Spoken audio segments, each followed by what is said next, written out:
What's going on, guys? It's your boy CMB. Don't forget to subscribe to the channel, smash that like button, and let's get into this one really quickly.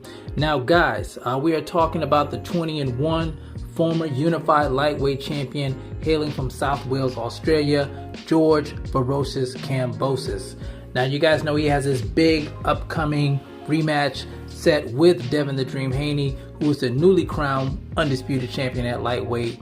The fight will be taking place once again in Melbourne, Australia. This time it won't be at the Marvel Stadium, guys. It'll be at a smaller arena called the Rod Laver Arena, and the fight will be taking place October the 15th. And fun fact, it'll be taking place the same night as the Deontay Wilder versus Robert Helenius fight. So it's going to be kind of interesting to see which fight gets the most eyes on it that night. Just something for the hardcore boxing fans out there, by the way. But anyway, guys, you guys know in the first fight, George Kambosos Jr. was completely outclassed by Devin Haney. Devin Haney pretty much won the fight with his jab. He was very effective with it, using it to keep George Kambosos off balance, using it from keeping him from getting on the inside and being able to do any damage to Devin Haney. He pretty much just coasted through the fight. You could see as the fight went on, you could see the, I would say the confidence in George Kambosos Jr. kind of just, leaving his body as the fight continued, and you guys know what happened. Now, of course, like we said, he did activate his rematch clause. A lot of people were surprised that he did it so fast, being that that fight was in June. And now here we're going to roll into October, and he's going to turn around and try to get the titles back. A lot of people are thinking that could be a mistake, being that Devin Haney is so technically sound and was able to kind of shut down George Kambosos Jr. game plan. Honestly, I'm not that surprised. You guys know George Kambosos Jr. is a warrior. He's going to want to get back in there and try to get those titles back.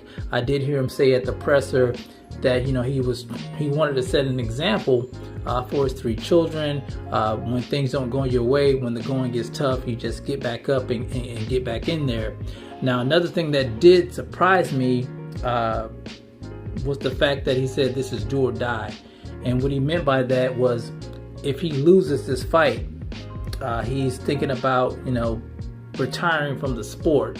And, I don't think that's a good thing to say before a fight. I think it makes it look like you have one foot in and one foot out, and you're not confident going into the fight. You have doubts in your mind.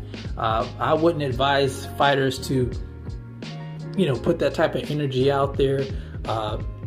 It might just be detrimental to, to the fight in your favor, in my opinion. I think George Kambosos Jr. is a hell of a fighter. I think if he does lose this fight, there's plenty of great fights at 135 that he can fight. Even if he doesn't fight at 135, he could go up to 140. I just don't think a guy that's 20-1 and who can, possibly lose this fight, to have 2 losses on his record, should just throw in the towel, unless it's something to do with financials. If he's just, trying to cash out, and that's what a lot of people are thinking he's doing by putting that out there, that this is a do or die for him, that he's just cashing out with the big checks that he made off of these 2 Devin Haney fights. But I guess we're going to have to wait and see about that. I still have Devin Haney as the favorite to win. A lot of you guys know I'm a big stickler for skills. Skills pay the bills. 9 times out of 10, the guy with the biggest skill set is going to be victorious in the fight. We saw that in the first fight, and I think it's kind of hard to expect George Kambosos, to come up with something in a few months that he can offset Devin Haney's skill set. But you guys let me know what you think in the comment section about George Kambosos saying that this is do or die and this might be his last fight in boxing. Let me know in the comment section, guys. It's the CMB. I'll talk to you guys in the next one. And I'm out. Peace.